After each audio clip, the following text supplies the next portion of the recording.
اس کے علاوہ کہا جاتا ہے کہ فیض نے تقریباً 9 فلموں کے لیے مکالمے بھی لکھے جو 1959 سے 1977 تک کے عرصے میں بنی. پہلی فلم جاگو ہوا سویرا مشرقی پاکستان کے تناظر میں لکھی گئی تھی اور وہیں پر زیادہ اس کو پذیرائی ملی تھی، مگر وہ باکس آفس پہ کامیابی حاصل نہیں کر سکی تھی اور آرٹ فلم قرار پائی تھی. باقی فلمیں ڈاکومنٹری، مچھوروں کی زندگی پر تھی. جی، باقی بھی ڈاکومنٹری نوعیت کی کچھ فلمیں تھیں جس میں انہوں نے طبع آزمائی کی. فیض احمد فیض کی شخصیت ہمیشہ ہمارے ساتھ رہے گی. اقبال اور غالب کے بعد بلا شبہ وہ پاکستانی ادب کے بہت بڑے شاعر شمار کیے جاتے ہیں. جی تجلی نقوی صاحب.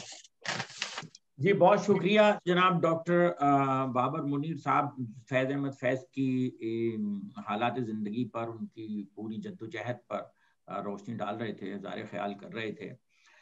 فیض آخر وہی ہوا، فیض جو کہتے رہے، بڑی جدوجہد کی، پاکستان میں جیلیں دیکھیں، پھر وہ فلسطین کی آزادی کے لیے، ان کی جدوجہد کے لیے وہاں فلسطین بیروت چلے گئے، وہاں انہوں نے رسالے نکالے. جو ابھی بابر صاحب نے ذکر کیا، ڈاکٹر بابر نے، کہ انہیں لینن پرائز ملا، امن پرائز، وہ اس وقت جو ہے وہ نوبل پرائز کے برابر مانا جاتا تھا، کیونکہ دنیا 2 حصوں میں بٹی ہوئی تھی، ایک روس نواز تھی، ایک امریکہ کی طرف تھی. تو جو روس کی طرف تھی وہ لینن پرائز کو امن کے برابر ایک اعزاز سمجھتی تھی. بہرحال فیض کو وہ ایوارڈ بھی ملا، اور پھر وہ امن کے لیے نوبل پرائز، ادب کے نوبل پرائز کے لیے بھی نامزد ہوئے، جو ایک بہت بڑا پاکستان کے لیے اور فیض کے چاہنے والوں کے لیے بہت بڑا اعزاز ہے. دعوت دوں گا ڈاکٹر مبشر صاحب کو کہ وہ فیض کی انقلابی شاعری کے اوپر کچھ اپنے خیالات کا اظہار کریں. ڈاکٹر مبشر صاحب. بہت بہت شکریہ مہتاب بھائی. تمام دوستوں کو السلام علیکم. وعلیکم السلام. اس محفل کے انعقاد کا اور محفل میں شرکت کا دونوں کا بہت شکریہ. فیض کی انقلابی شاعری پہ تھوڑی سی بات کرنے سے پہلے ضروری ہے کہ اس کا پس منظر بھی، اس پہ تھوڑی سی بات کر لی جائے. اس زمانے کے ملک کی بین الاقوامی حالات، فیض کے نظریات، اور وہ انقلابی شاعری ظاہر خلا میں نہیں ہوتی، وہ حالات کے مطابق اور اپنے نظریات کے مطابق ہی آدمی کرتا ہے. تو فیض شروع سے ہی وطن دوست، انسان دوست، انقلاب پسند، ترقی پسند تھے، اور یہ سبھی جانتے ہیں اس بارے میں. پہلا مجموعہ کلام جو فیض احمد فیض کا شائع ہوا وہ 1939 میں نقش فریادی. تو فیض نے ایم اے او کالج امرتسر میں 1936 میں اپنی پہلی جاب سٹارٹ کی. میرے خیال میں جب بابر بھائی ان کے حالات زندگی پہ تھوڑی سی بات کریں گے تو وہ بتائیں گے. پہلی جاب جو تھی وہ انگریزی کے استاد کے طور پہ انہوں نے ایم اے او کالج امرتسر میں جوائن کیا. اب امرتسر ایم اے او کالج کے اس زمانے کے جو پرنسپل تھے وہ ڈاکٹر تاثیر صاحب تھے، جن کے صاحبزادے سلمان تاثیر گورنر پنجاب تھے، جن کو قتل کیا گیا کچھ عرصے پہلے. تو اس زمانے میں یہ جو 40 اور 50 کا دور تھا، یہ اردو ادب کا ایک سنہرا دور سمجھا جاتا ہے. اس کے بعد بھی 60-70 تک تو وہاں بڑے بڑے مشاہیر جو تھے، امرتسر، لاہور، یہ متحدہ ہندوستان کی بات ہو رہی ہے، دہلی، ان سب کے جو حلقہ احباب تھا فیض کا، وہ اس میں اس قسم کے لوگ تھے جیسے پطرس بخاری ہوئے، محمود الظفر صاحب اور ان کی بیگم ڈاکٹر رشید جہاں. یہ بہت بڑے ترقی پسند، لبرل، سوشلسٹ خیالات رکھنے والے لوگ تھے. سردار جعفری، جانثار اختر، حفیظ جالندری، صوفی غلام تبسم، ہاں، امتیاز علی تاج، وہ مشہور ہمارے جو ایک موسیقار تھے خورشید انور. تو یہ ان کا حلقہ احباب تھا فیض کا اس زمانے میں. سجاد ظہیر، جوش ملی آبادی، یہ لوگ بھی وہاں شامل تھے. سجاد ظہیر صاحب کمیونسٹ پارٹی انڈیا کے بہت ہی رہنما. تو یہ وہ زمانہ تھا یہاں پہ ہندوستان میں جس وقت تحریک آزادی تو چلی رہی تھی، جو موومنٹ تھی پاکستان کی اور انگریزوں سے آزادی کی، اس کے ساتھ ساتھ ایک پروگریسو موومنٹ جو ہے، یعنی ترقی پسند تحریک، وہ بھی بہت زور پہ تھی. اور اس کے ساتھ ساتھ بین الاقوامی طور پہ سوشلسٹ یا جو لیفٹ کی تحریک تھی وہ اس خطے کے ممالک میں اور خود ہندوستان میں بھی، ہندوستان کی کمیونسٹ پارٹی اس وقت بہت منظم اور بہت پراثر انداز میں کام کر رہی تھی اپنی. تو یہ ساری چیزیں جو تھیں وہ اس وقت چل رہی تھیں، اور فیض نے ان حالات اور ان ماحول میں، یہ ان کے ظاہر احباب تھے. اچھا اسی زمانے میں فیض نے ان سارے احباب کے ساتھ مل کے انجمن ترقی پسند مصنفین کا آغاز کیا. اس کے بانی ارکان میں تو فیض احمد فیض تھے, اور وطن دوستی اور انسان دوستی کی راہ پر تو شروع سے گامزن تھے. تو ان کی وہ شاعری جو پہلی اس کی بات ہو رہی ہے نقش فریادی کی, تو ان کی وہ شاعری بھی جو محبوب سے شروع ہوتی تھی تو وہ بھی جو ہے وہ سسکتی ہوئی انسانیت پہ آ کے اس کا اختتام ہوتا تھا. جیسا کہ وہ بڑی مشہور نظم ہے جو آپ سب نے سنی ہوئی ہے, مجھ سے پہلی سی محبت میرے محبوب نمان, میں یہ سمجھا تھا کہ تو ہے تو درخشاں ہے حیات, تیرا ہے تو غم دہر کا جھگڑا کیا ہے, تیرے آنے سے عالم میں بہاروں کو سبات, تیری آنکھوں کے سوا دنیا میں رکھا کیا ہے, تو جو مل جائے تو تقدیر نگوں ہو جائے, میں نے فقط چاہا تھا یوں ہو جائے, اور بھی دکھ ہے زمانے میں محبت کے سوا, راحتیں اور بھی فصل کی راحت کے سوا. اب اسی میں آگے چل کے کہتے ہیں کہ ان گنت صدیوں کے تاریخ بہیمانہ طلسم, ریشم و اطلس و کم خواب میں بنوائے ہوئے, جا بجا بکتے ہوئے کوچہ و بازار میں جسم, آنکھ میں لتھڑے ہوئے خون میں نہلائے ہوئے, لوٹ جاتی ہے ادھر کو بھی نظر کیا کیجیے, اب بھی دلکش ہے تیرا حسن مگر کیا کیجیے, اور بھی دکھ ہے زمانے میں محبت کے سوا, راحتیں اور بھی. تو یعنی یہ جو ان کی شاعری میں رنگ تھا انسان دوستی کا, یہ تو شروع سے ہی تھا. اور یہ اب ہوا اس کے بعد یہ کہ جب پاکستان ہمارے وجود میں آیا 1947 میں, تو فیض نے اور ان کے ہم نظریہ اور جتنے بھی ترقی پسند انسان دوست لوگ تھے, انہوں نے جو خواب دیکھے تھے اس کی تعبیر انہیں نظر نہیں آئی. اب جب انہیں نظر نہیں آئی تو انہوں نے اس کے لیے احتجاج کی, صدا بلند کی. تو فیض صاحب کا بیسیکلی جو جدوجہد تھی, جو بھی ان کی کوشش تھی, وہ یہ تھی کہ ملک کو سرمایہ داری اور غیر ملکی سامراجی محتاجی سے نکال کر آزاد اور ترقی پسند ریاست بنایا جائے. تو یہ ساری ان کی کوشش اور جدوجہد تھی. جیسے ایک جگہ وہ کہتے ہیں کہ چند روز اور میری جان, فقط چند ہی روز, ظلم کی چھاؤں میں دم لینے پہ مجبور ہیں ہم, اور کچھ دیر ستم سہ لیں, تڑپ لیں, رو لیں, اپنے اجداد کی راس ہے, معذور ہیں ہم, جسم پر قید ہے, جذبات پر زنجیریں ہیں, فکر محبوس ہے, گفتار پر تعزیریں ہیں, اتنی ہمت ہے کہ ہم پھر بھی جیے جاتے ہیں, زندگی کیا کسی مفلس کی قبا ہے جس میں ہر گھڑی درد کے پیوند لگے جاتے ہیں, لیکن اب ظلم کی میعاد کے دن تھوڑے ہیں, ایک ذرا صبر کے فریاد کے دن تھوڑے ہیں. تو اب یہ ان کا جو ظاہر ہے یہ فکر تھی. اب جو پاکستان کی 60-70 سالہ تاریخ ہے, فیض صاحب پاکستان کی تاریخ کے سب سے بڑے شاعر مانے جاتے ہیں, اور ان کی جو بھی سرمایہ دار مخالف اور استحصال مخالف سوچ تھی, اس کی وجہ سے انہیں طویل عرصہ پابند سلاسل بھی رہنا پڑا. اب پاکستان جو کمیونسٹ پارٹی آف پاکستان تھے, اس کے بانی ارکان میں سے فیض احمد فیض تھے.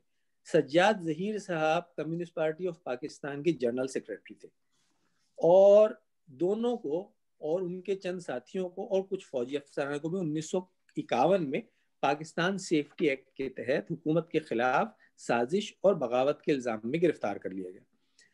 اب یہ الزام جو ان پہ لگایا گیا اور جو تعزیرات لگائی گئی تھیں, ان کی انتہائی سزا موت تھی. بغاوت کی سزا تھی Pakistan safety, Pakistan penal code کے تحت. یہ مقدمہ 4-5 سال چلتا رہا, وہ جیل میں 4-5 سال رہا. 51 میں جیل ہوئی تھی, 55 میں رہا. اچھا دلچسپ بات یہ ہے کہ سجاد ظہیر صاحب کے فیض کے اور ان کے ساتھیوں کے جو اس وقت وکیل تھے, وہ مشرقی پاکستان کے مشہور سیاستدان حسین شہید سہروردی تھے, جو کہ تحریک پاکستان کے بھی سرگرم کارکن رہے ہیں, اور جو بعد میں پاکستان کے وزیر اعظم بنے, یہ ان کے وکیل تھے. اچھا انہی حسین شہید سہروردی کو 58 کے مارشل لا میں فوجی حکومت نے ایوب خان کی وہ قرار دے دیا بدعنوان اور نااہل قرار دے دیا سیاست. یہ یعنی اس قسم کی جو تاریخ تھی وہ ہمیں دیکھنے کو ملے. بدقسمتی یہ رہی کہ جو پاکستانی ریاست اپنی حیت میں شروع ہی سے غیر جمہوری اور تھوڑی سی عوام دشمن اس کی نہج رہی ہے, اور یہاں جو طاقتور فوج, بیوروکریسی اور جاگیردار اشرافیہ کی حکومت رہی ہے, یہ طاقت اور یہ مقام جو ان لوگوں نے حاصل کیا, یہ اپنی غیر ملکی آقاؤں کی خدمت کے بدلے میں حاصل کیا. پہلے انگریز تھے آقا, پھر وہ امریکی آقا ہو گئے. تو اب یہ ناکارہ جو جاگیردار اشرافیہ تھی, یہ جمہوریت عوام کو حقیقی اقتدار منتقل کرنے کی متحمل ہو ہی نہیں سکتی تھی. اس لیے انہوں نے انگریز کے جو چھوڑے ہوئے سامراجی ادارے تھے, یعنی فوج اور نوکرشاہی, اس پر انہیں انحصار کرنا پڑا. اب اس انحصار کا کیا نتیجہ نکلا جناب؟ اس کا نتیجہ منطقی نکلا کہ فوجی اشرافیہ کو جو ہے حکومت اور اقتدار کی لت پڑ گئی، اور اس کی جو نتیجہ آگے آج تک ہم دیکھ رہے ہیں 60-70 سال سے. تو اسی تناظر میں فیض نے ایک جگہ کہا ہے کہ یہ داغ داغ اجالا یہ شب گزیدہ سحر، وہ انتظار تھا جس کا یہ وہ سحر تو نہیں، یہ وہ سحر تو نہیں جس کی آرزو لے کر چلے تھے یار کہ مل جائے گی کہیں نہ کہیں. فلک کے دشت میں تاروں کی آخری منزل، کہیں تو ہوگا شب سست موج کا ساحل، کہیں تو جا کے رکے گا سفینہ غم دل. جگر کی آگ، نظر کی امنگ، دل کی جلن، کسی پہ چارہ ہجراں کا کچھ اثر ہی نہیں. کہاں سے آئی نگارے صبا کدھر کو گئی، ابھی چراغ سر راہ کو کچھ خبر ہی نہیں. ابھی گرانی شب میں کمی نہیں آئی، نجات دید او دل کی گھڑی نہیں آئی.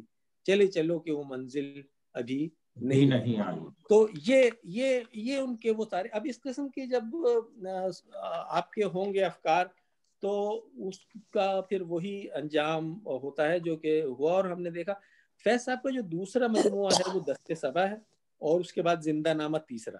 یہ دونوں مجموعے ان کے دوران قید و بند جو انہوں نے نظمیں کہیں ان پہ مشتمل ہیں، جو 51 سے 55 تک کی.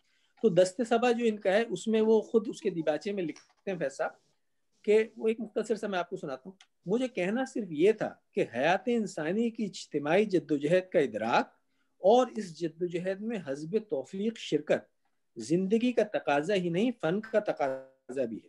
فن اسی زندگی کا ایک جز اور فنی جدوجہد اسی جدوجہد کا ایک پہلو ہے. اس کوشش میں کامرانی یا ناکامی تو اپنی اپنی توفیق اور استطاعت پر ہے، لیکن کوشش میں مصروف رہنا بہرطور ممکن بھی ہے اور لازم بھی. کوشش کیسی بھی حقیر کیوں نہ ہو، زندگی یا فن سے فرار اور شرمساری پر فائق ہے. یہ اس دیباچے میں کہتے ہیں.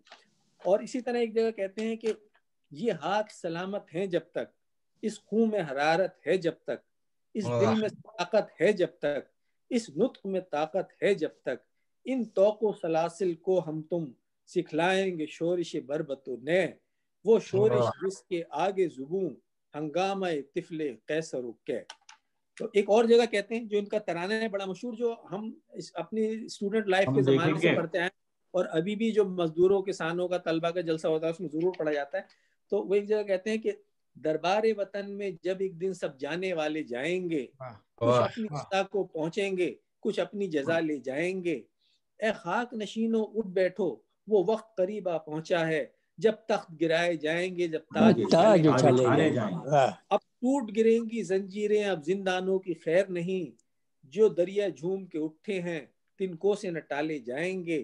کٹتے بھی چلو بڑھتے بھی چلو، بازو بھی بہت ہیں سر بھی بہت، چلتے بھی چلو کہ اب ڈیرے منزل پہ ہی ڈالے جائیں گے. اور ایک جگہ آگے وہ امید بھی دلاتے ہیں کہ جناب روشن کہیں بہار کے امکان ہوئے تو ہیں، گلشن میں چاک چند گریباں ہوئے تو ہیں، ٹھہری ہوئی ہے شب کی سیاہی وہیں مگر کچھ کچھ شہر کے رنگ پر افشاں ہوئے تو ہیں.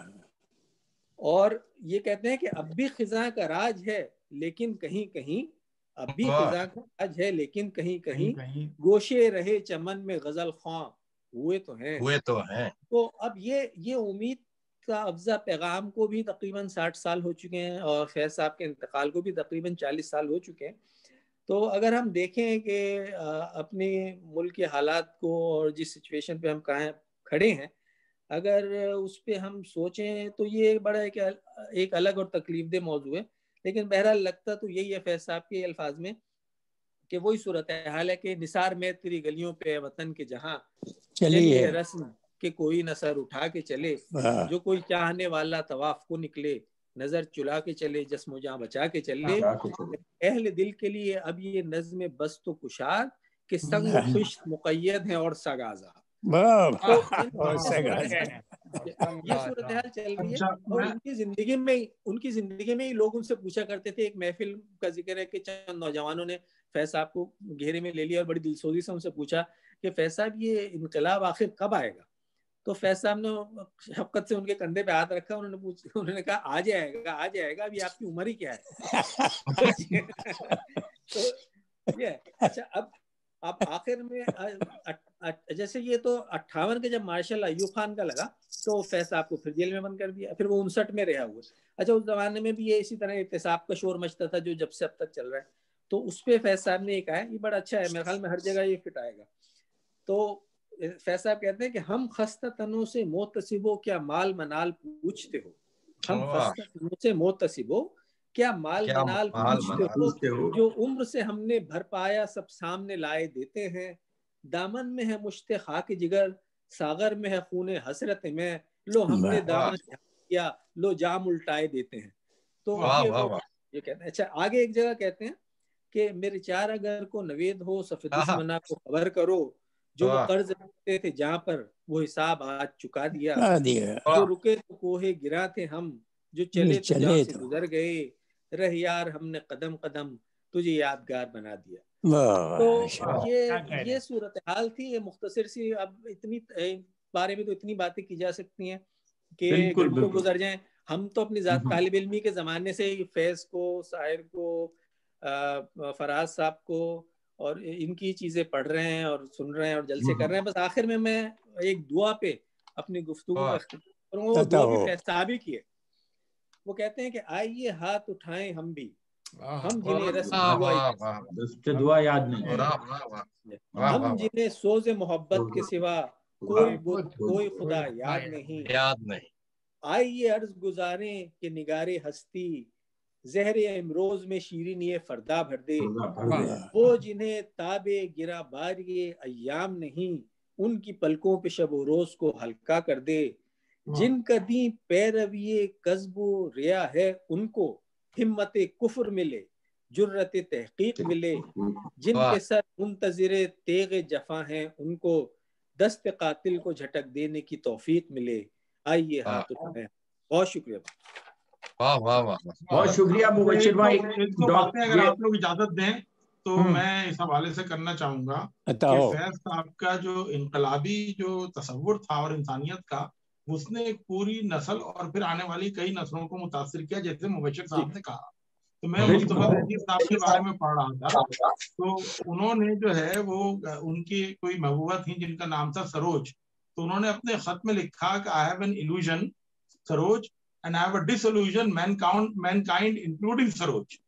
تو یہ جو مینکائنڈ کی طرف دیکھنے کی جو رسم تھی یہ فیض صاحب سے شروع ہوئی، اور بڑے توانا لہجے میں ہم تو دیکھتے تھے کہ وہ شعرا بیچارے جو تھے وہ بہت ضعیف ہو چکے تھے، لیکن ان کا جو انقلابی لہجہ تھا وہ توانا رہتا تھا. خالد علی صاحب تھے، وہ روایت جو تھی وہ احمد فراز صاحب تک پہنچی اور جو تھا وہ استعمار کو للکارتی رہی.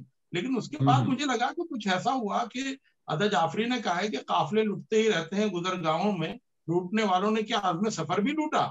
تو ایسا ہوا کہ انقلاب جو تھا مجھے لگتا ہے کہ کچھ دب سا گیا اور ممیانے لگا. اور اب جب ہم افکار الوی جیسے لوگوں کو پڑھتے ہیں تو وہ جو ہے ممیاتے ہوئے کہتے ہیں کہ مرشد پلیز آج مجھے وقت دے دیجئے، میں آپ کو دکھڑے سناؤں گا. تو فیض صاحب کا جو انقلاب تھا وہ للکارتا تھا اور دھاڑتا تھا، اور اب جو ماڈرن انقلاب ہے وہ ایسا لگ رہا ہے کہ وہ تقریباً جو ہے وہ سسک رہا ہے.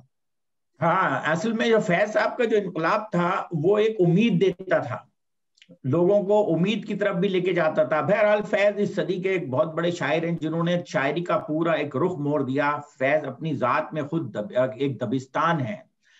ابھی مبشر بھائی نے ذکر کیا، ڈاکٹر مبشر نے اس کے نثار میں تیری گلیوں کے ہے وطن کے جہاں، یہ جو ہے وہ ایک فلم بنی تھی 1969 میں، قسم.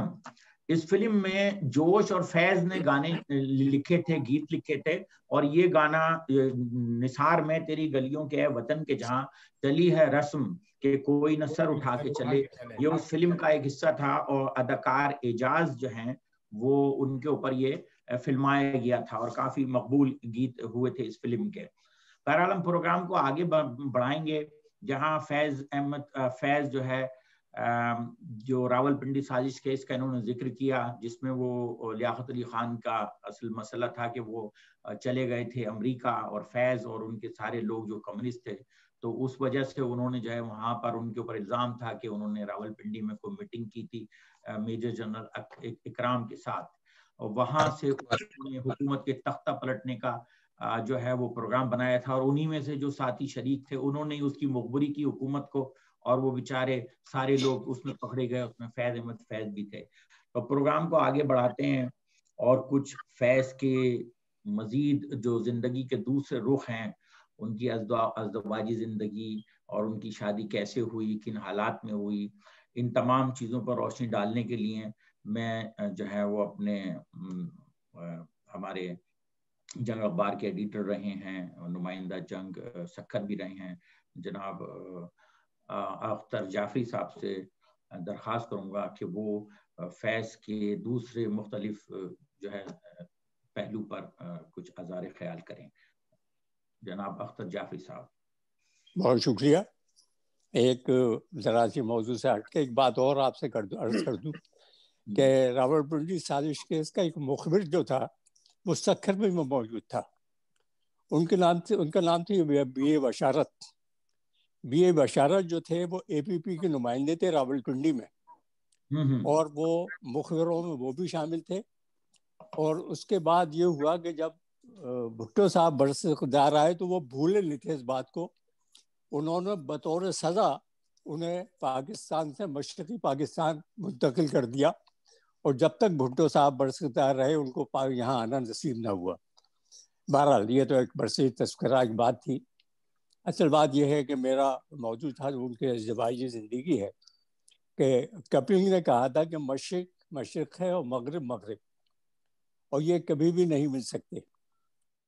مگر کپلنگ کے اس کہے پہ ایک خالص مغربی تو کیا بلکہ ٹھیٹ لندنیہ لڑکی نے بقول اہل پنجاب ایسی چپیڑ ماری کہ دنیا دیکھتی رہ گئی. لندن کے ایک آسودہ خاندان کی لڑکی ایلس کیتھرائن جارج نے ایک ہندوستانی لڑکے سے جو ابھی ایک انگریزی کا پروفیسر تھا اور ٹھیٹ پنجابی خاندان سے کے ساتھ ساری زندگی نبھا کر ایک تاریخ قلم کر دی. کرس کوئی اللہ دوشیزہ نہیں تھی، بلکہ وہ پڑھی لکھی سمجھدار سیاسی ادبی ماحول میں پروان چڑھی، اور اس کے والد کی دکان جو ٹیوٹ گیلری کے قریب تھی اس میں دانشوروں کا گڑھ تھی، جہاں خدا سجاد ظہیر، ملک راج آنند، کرشنا مینن، محمد اشرف اور اقبال سنگھ جیسے ترقی پسند بائیں بازو کے سیاستدان کی محفل سے وہ فیض حاصل کرتی رہی. جبکہ سیاسی قیدیوں کی رہائی کے لیے وہ کرشنا مینن کے لیے اپیلیں ٹائپ کرتی تھی رضاکارانہ طور پر، جو انہیں ڈکٹیٹ کراتے تھے. ایلس جب اپنی بہن کرسٹبیل ایلن جارج سے ملنے ہندوستان آئیں، جن کی شادی ڈاکٹر محمد تاثیر سے ہوئی تھی اور وہ امرتسر میں پرنسپل تھے، تو ان کی ملاقات وہاں فیض صاحب سے ہوتی ہے جو انگریزی کے پروفیسر تھے. تاثیر صاحب کا گھر شہر بھر کے دانشوروں کی آمائش گاہ تھا جو جمع ہو کر باہمی تبادلہ خیالات کرتے اور بحث مباحثے کرتے. فیض اور ایلس بھی شریک گفتگو ہوئے. دونوں کی زندگی کے بارے میں ایک جیسے خیالات تھے، چنانچہ دونوں کے درمیان باہمی دلچسپی بڑھتی گئی، جسے آپ عشق تو نہیں کہہ سکتے بلکہ ایک قسم کا لگاؤ کہہ سکتے ہیں. اس بارے میں مرزا ظفر مخدوم نے فیض صاحب سے ایک مرتبہ ان سے ان کی داستان عشق پوچھی، تو انہوں نے اپنے مخصوص لہجے میں کہا میاں عشق کیسا، روزمرہ کا ملنا جلنا تھا، دونوں کی فکر یکساں، اور والدہ نے رفیق حیات کے انتخاب کی آزادی فیض صاحب کو مکمل طور پہ دے رکھی تھی. انہوں نے پوچھا کہ اس جنون کا عالم یا نوازش بیجا کی داستان یا شکایت کی کوئی مثال ہے، تو اس پہ ایلس جو وہاں موجود تھی انہوں نے کہ شادی سے پہلے فیض انہیں خط لکھتے تھے اور کبھی کبھی اردو میں بھی لکھتے تھے، اور ایک دفعہ انہوں نے مجھے شرعی لڑکی لکھا تھا. خیر قصہ کوتا، فیض نے شادی سے قبل اپنے خاندانی پس منظر، خاندان کے افراد، ان کے زیر کفالت عزیز، رشتہ داریاں، گویا ان ساری باتوں سے انہیں آگاہ کر دیا جنہیں سن کر کوئی پڑھی لڑکی باہوش سمجھدار بدک جائے. مگر اس لندنی لڑکی نے باوجود اس کے سے معلوم تھا کہ ایک ایسا لڑکا جس کی آمدنی محدود، اس کی ذمہ داریاں لامحدود، اور ان سے شادی کرنا منظور کر لیا. شادی کے بعد ایلس نے ہندوستان اور خاص طور پر پنجاب کے دیہی اور شہری معاشرت کو اپنی طبیعت کے مزاج میں اتار لیا اور روزمرہ کے معلومات میں خالص پنجابن بن گئی.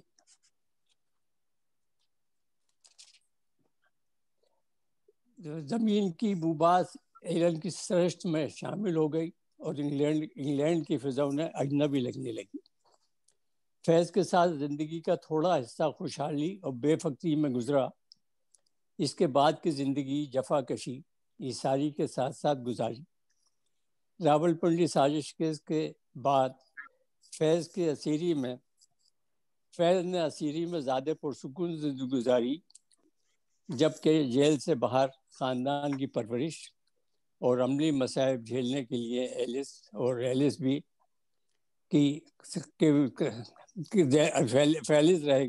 ایلس رہ گئیں، مگر انہوں نے فیضی کی طرح کسی ظلم و زیادتی کا شکوہ نہیں کیا اور وہ شکایت کرنے کی عادی نہیں تھی. وہ انا پرستی کو حقیقت کے خلاف سمجھتی تھی اور جس معاملوں کو ایک دفعہ قبول کر لیا اس پر ڈٹ جاتی ہیں.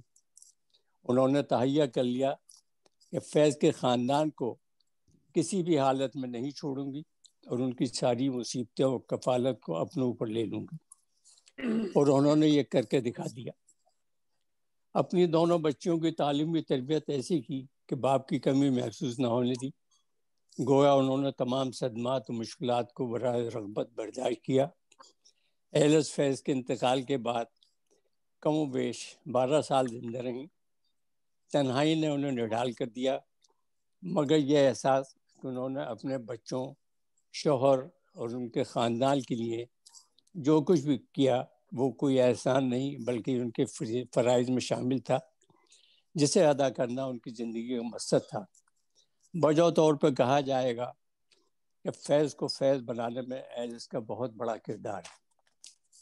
ماننا بڑا شکریہ. بہت بہت جی، بہت شکریہ، بہت شکریہ. بالکل آپ نے ایلکس کے بارے میں جو بتایا اور ان کی پوری فیض کے ساتھ جو زندگی گزری، کس طرح ان کی ملاقات ہوئی.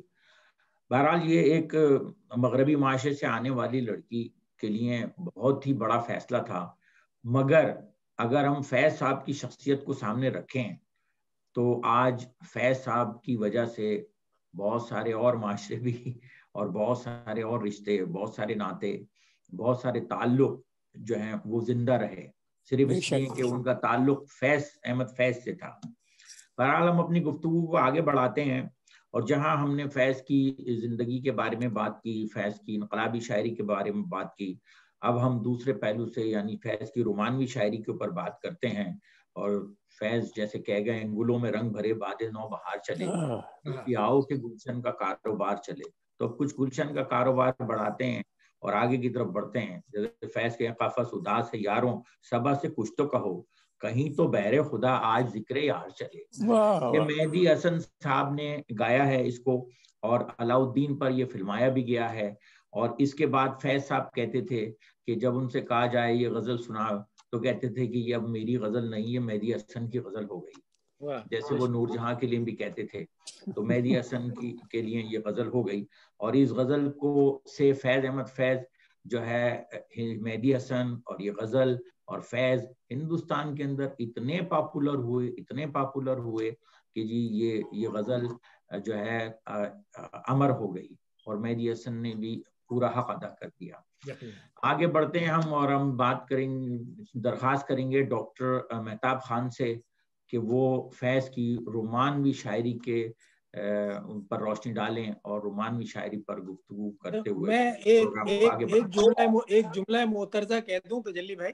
یہ گلشن کا کاروبار جو ہے، یہ آج کل وہ پاکستان میں وہ آرمی والے چلا رہے ہیں زمینوں وغیرہ کا کاروبار.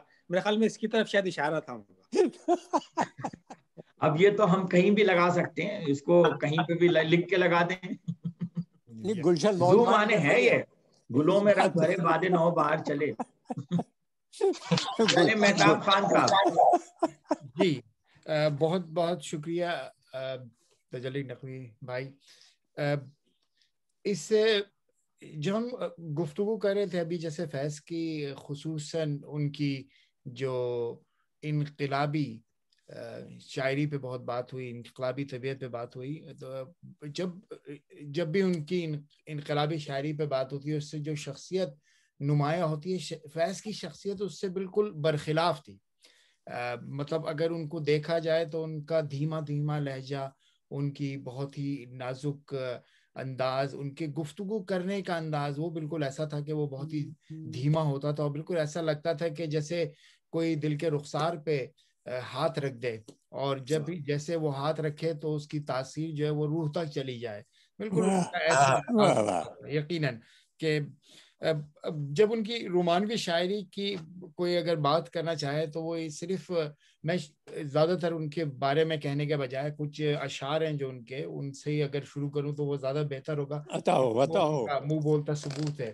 ایک تو آپ نے ابھی جیسے ذکر کیا کہ گلوں میں رنگ بھرے باد نو بہار چلے بھی آؤ کہ گلشن کا کاروبار چلے. تو مقام فیض کوئی راہ میں بچا ہی نہیں، مقام فیض کوئی راہ میں جچا ہی نہیں، جو کوئے یار سے نکلے تو سوئے دار چلے. یقیناً تو بالکل ایسا ہی. اور اسی طرح سے وہ کہتے ہیں کہ دونوں جہاں تیری محبت میں ہار کے وہ جا رہا ہے کوئی، وہ دونوں جہاں تیری محبت میں ہار کے وہ جا رہا ہے کوئی شب غم گزار کے. اور اسی کے لیے ایک وہی کہتے ہیں کہ جس کو کہ ان کے کچھ اشعار ہیں جو کہ بہت ہی زبان زد عام ہے، کہ اسی طرح کے کہ دنیا نے تیری یاد سے بیگانہ کر دیا، دنیا نے تیری یاد سے بیگانہ کر دیا، تجھ سے بھی دل فریب ہے غم روزگار کے. ایک فرصت میں نہ گناہ ملی وہ بھی 4 دن، دیکھے ملی وہ بھی 4 دن. اس میں بڑا شور بچا تھا سر. ہاں یہ بہت باغیانہ شعر ہے، بہت باغیانہ شعر. جی.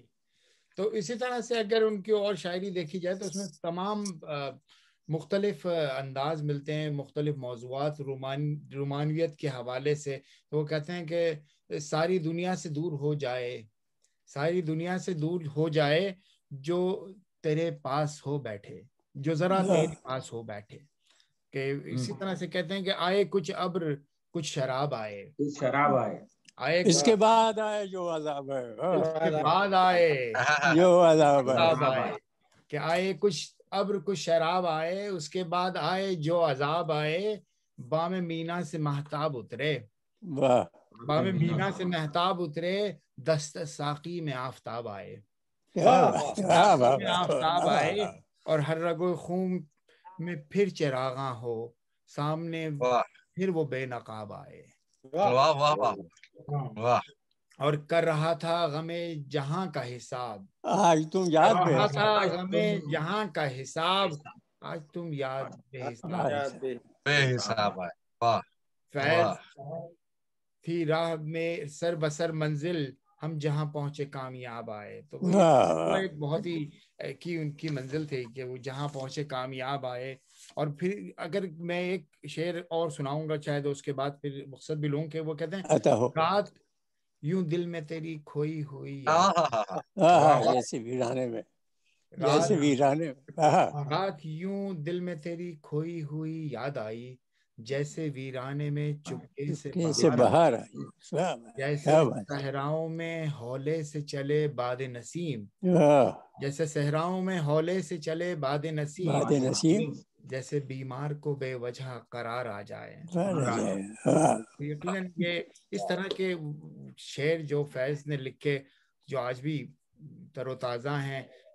کب یاد میں تیرا ساتھ نہیں، کب ہاتھ میں تیرا ہاتھ نہیں، شکر کے اپنی راتوں میں اب ہجر کی کوئی رات نہیں. کیا بات، شکر کے اپنی راتوں میں اب ہجر کی کوئی رات نہیں. مشکل یا اگر حالات وہاں دل بیچ آئیں جہاں دے آئیں، دل والوں کوچوائے جانا میں کیا ایسے حالات، دل والوں کوچوائے جانا میں کیا ایسے بھی حالات نہیں. اور جس دھج سے کوئی مقتل میں گیا شان سلامت رہتی ہے، جس دھج سے کوئی مقتل میں گیا وہ شان سلامت رہتی ہے. یہ جان کی کوئی جانی ہے، اس جان کی تو کوئی بات. میدان وفا دربار نہیں، میدان وفا دربار نہیں یا نام و نسب کی پوچھ کہاں، میدان وفا دربار نہیں یا نام و نسب کی پوچھ کہاں، تو کسی کا نام نہیں کچھ عشق کسی کی ذات نہیں، کسی کا نام نہیں کچھ عشق کسی کی ذات نہیں، گر بازی عشق کی بازی ہے سب کچھ لگا جائے تو یہ ہارے بھی تو ہارے ہی بازی، واہ واہ، بازی عشق کی بازی ہے، جو چاہے لگا تو ڈر کیسا، گر جیت گئے تو کیا کہنے، ہارے بھی تو بازی بازی مات نہیں۔ بہت بہت شکریہ، بہت بہت شکریہ۔ چلیں پروگرام کو آگے بڑھاتے ہیں۔ یہ ڈاکٹر مہتاب خان کچھ فیض احمد فیض کے رومانوی شاعری کے حوالے سے گفتگو کر رہے تھے۔ فیض جیسے کہتے ہیں، میں ایک منٹ تجلی بھائی ایک قطع کلامی کی معذرت چاہتا ہوں۔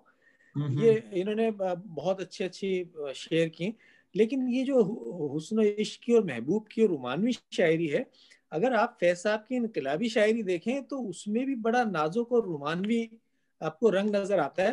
وہ بات بالکل صحیح کہی مہتاب خان صاحب نے کہ ان کی شخصیت وہ ایسی انقلابی جسے کہتے ہیں شعلہ جوالہ والی نہیں تھی، بہت نرم و نازک۔ اچھا اسی کی ان کی جیسے مثلا ایک میں چھوٹی سی نظم آپ سے شیئر کرنا چاہوں گا، مجھے ذاتی طور پہ بہت پسند ہے۔ اصل میں ہم اس کا نام ہے زندہ کی شام۔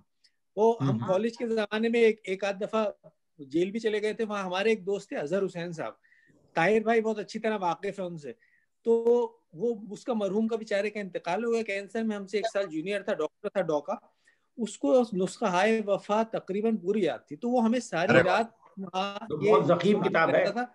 ہاں تو وہ میں آپ کو زندہ کی ایک شام تھوڑی سی سناتا ہوں۔ مقصد ہے کہ جو ان کی انقلابی شاعری ہے وہ اس میں بھی اتنی نرم و نازک اور محبت والی جذبات ہیں، تھوڑی سی ہے، ایک منٹ لگے گا۔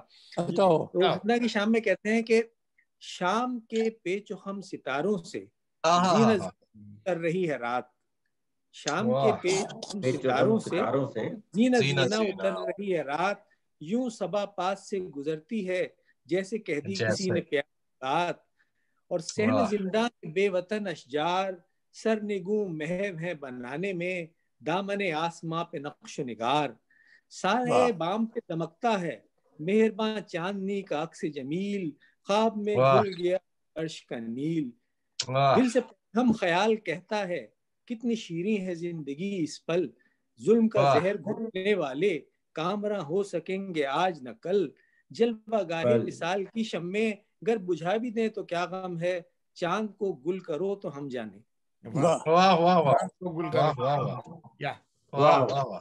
چلے پروگرام کو ہم آگے بڑھاتے ہیں۔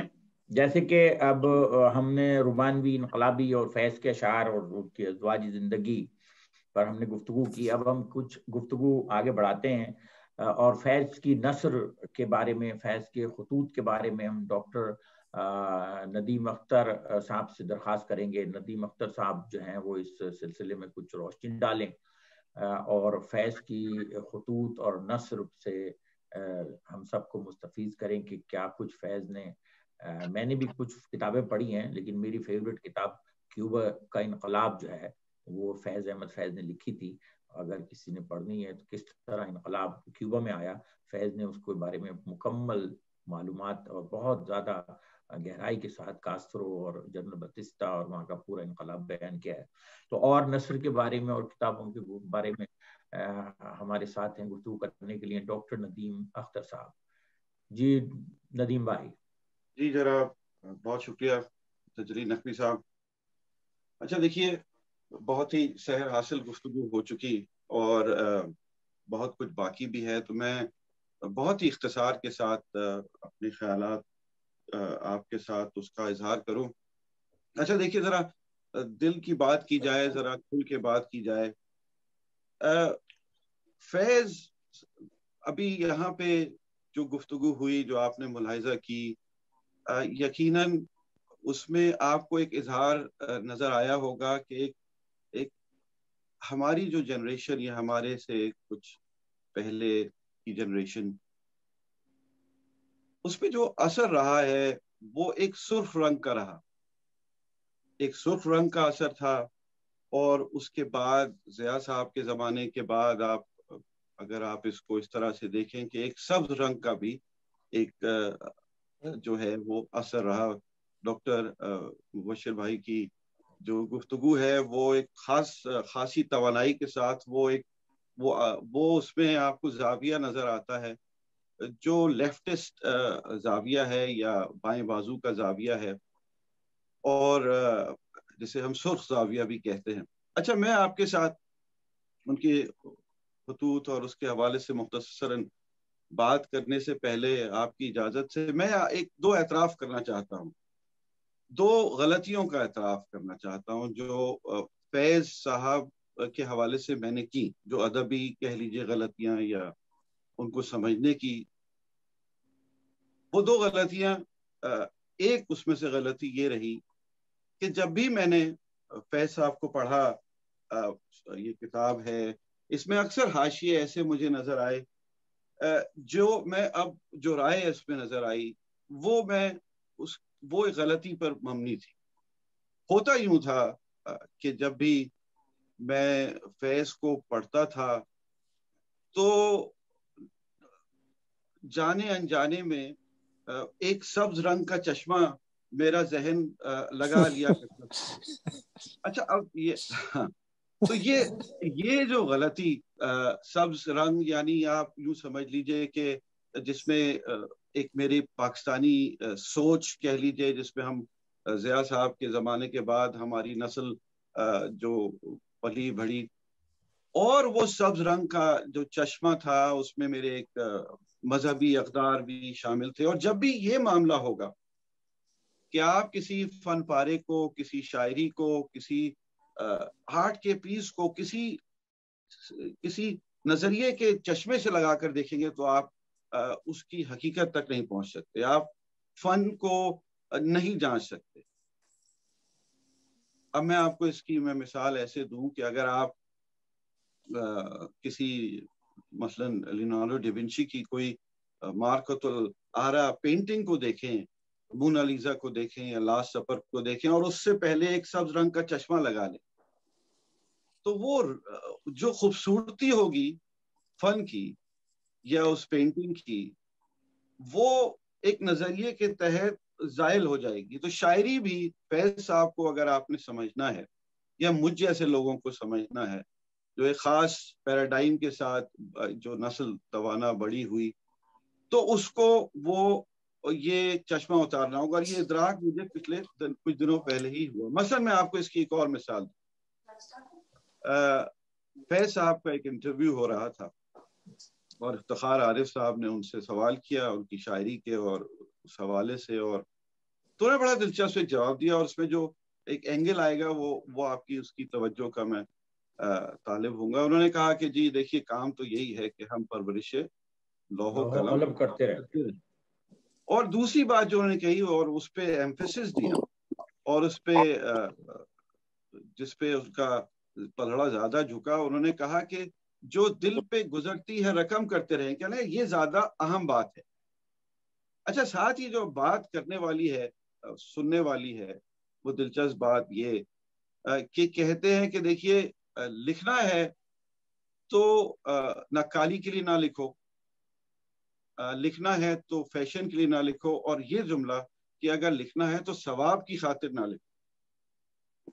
اب اگر یہ جملہ میں آپ وہی سبز رنگ کا چشمہ لگا کے سنوں اور پڑھوں اور اس کو اینالائز کروں تو میں استغفر اللہ کہوں گا کہ بھائی یہ بات کیسی ہے کہ ثواب کی خاطر نہ لکھا جائے. تو لیکن جب میں یہ چشمہ اتارتا ہوں اپنا سبز اور وہ نظریہ چھوڑتا ہوں تو مجھے نظر آتا ہے کہ فیض صاحب کیا بات کر رہے ہیں.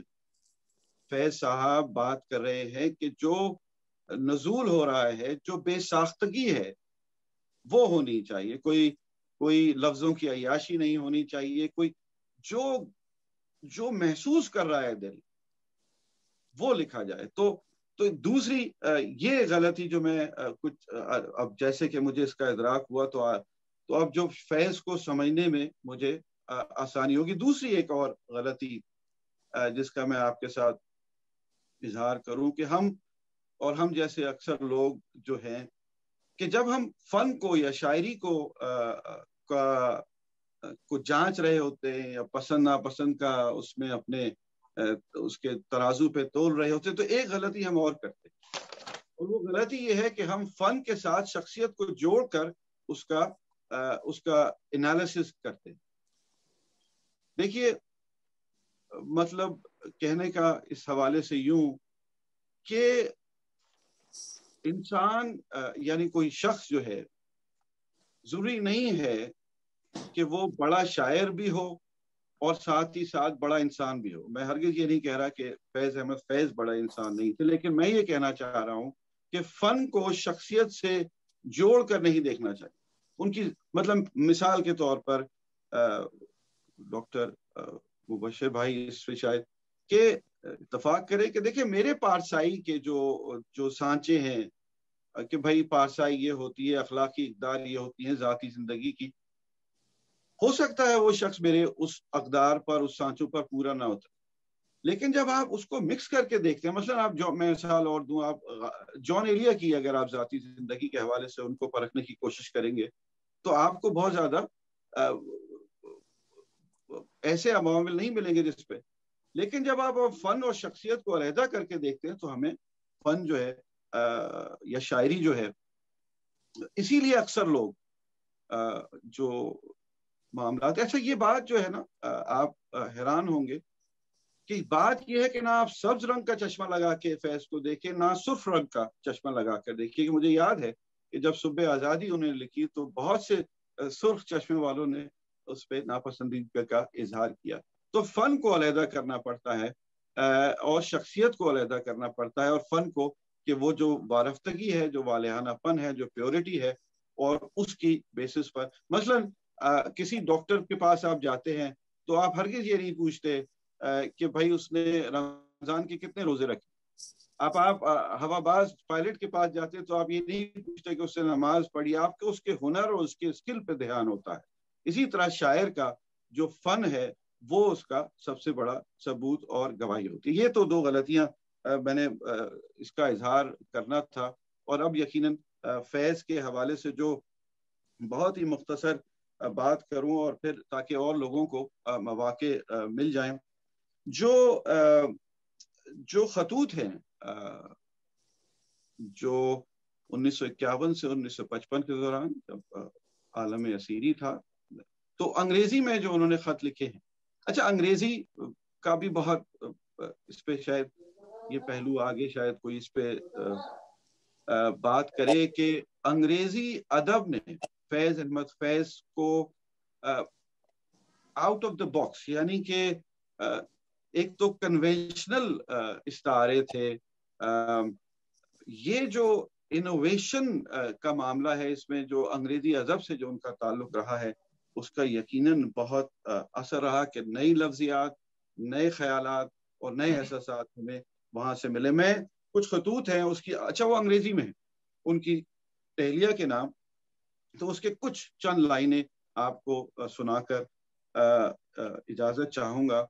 اور وہ یہ دیکھیے کہ ایک تو خط جو ان کا ہے، دیکھیے یہ اچھا اپنی بیگم کو جب بھی وہ جو ان سے ڈیئرسٹ، ڈارلنگ اور مائی وائف کہہ کے اس میں مخاطب کیا کرتے تھے.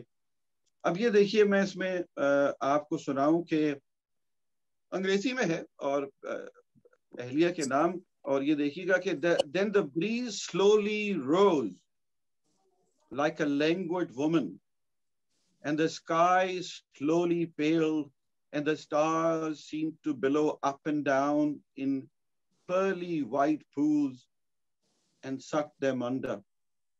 I sat and watched and thoughts and memories flooded into the mind. اب یہ جو بہاؤ ہے انگریزی کا بھی وہ بھی پڑھنے اور سننے سے تعلق رکھتا ہے، اور میں دوبارہ سناتا ہوں کہ I sat and watched and thoughts and memories flooded into the mind. اور پھر یہ اچھا ایک اور خطوط کے حوالے سے میں یہ بات آپ کے ساتھ اس کو گزارش کروں، عرض کروں.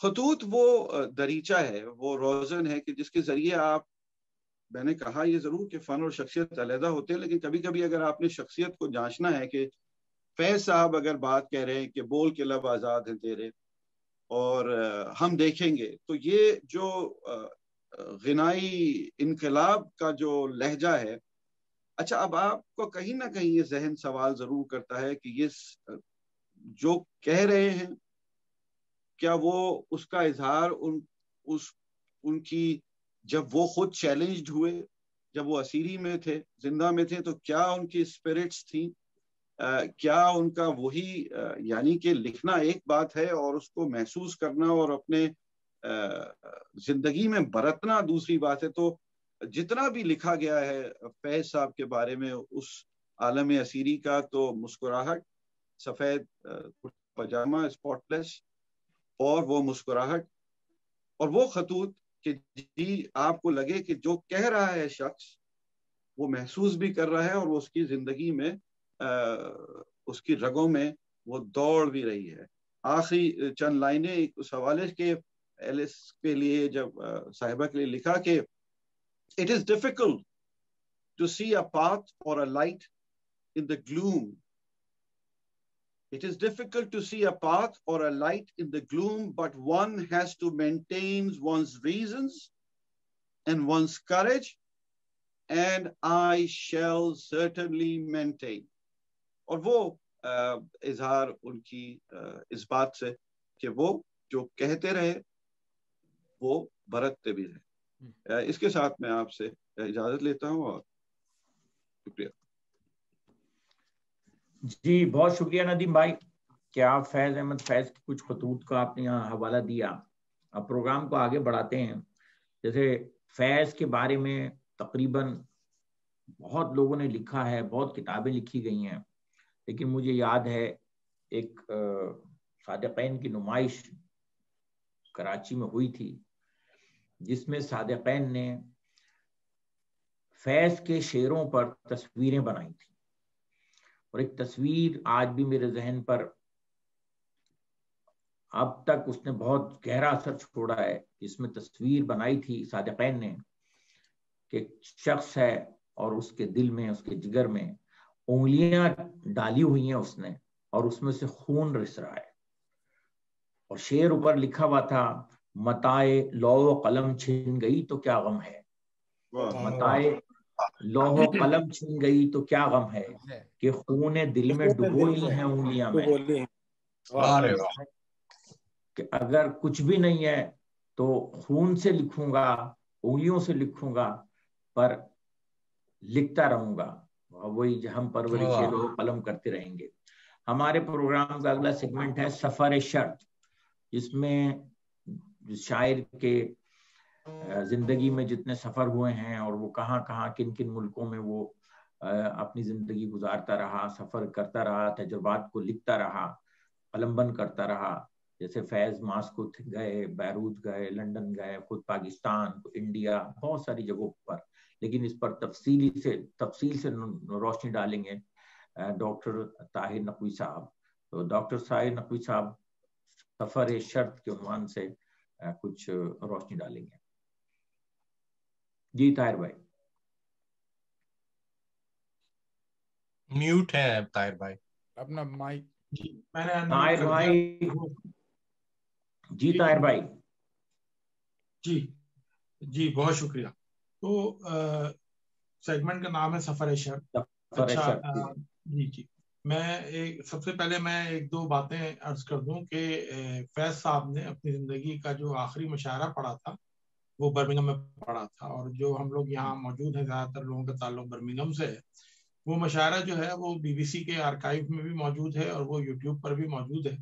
اور اس میں ڈاکٹر گوپی چند نارنگ اور فیض احمد فیض اور زہرا نگاہ اور احمد فراز صاحب وغیرہ شریک ہوئے تھے.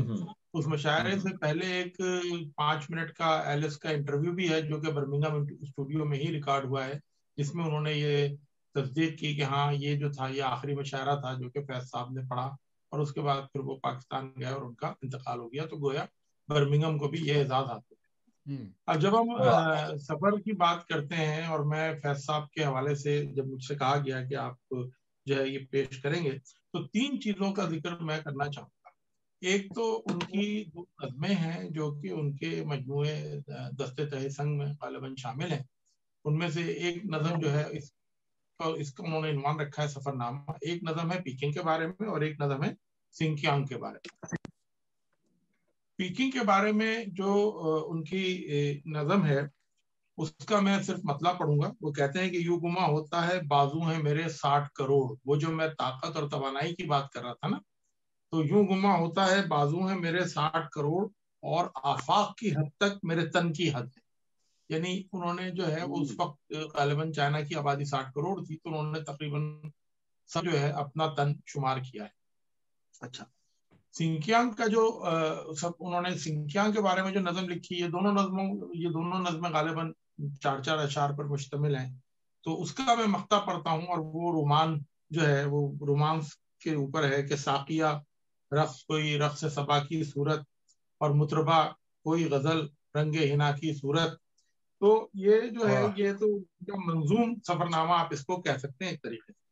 اس کے علاوہ جو کتاب ہے ماحصال آشنائی, وہ انہوں نے خود کہا ہے کہ یہ یادداشتوں کا مجموعہ ہے. اب یہ جو یادداشتیں ہیں اس میں کئی سفر شامل تھے, اور یہ جو ہے یہ 1976 میں غالباً جو ہے شائع ہوئی, اور جو مجھے اس کا نسخہ ملا انٹرنیٹ پر وہ 1979 میں ماسکو سے دارالاشاعت ترقی نے اس کو شائع کیا.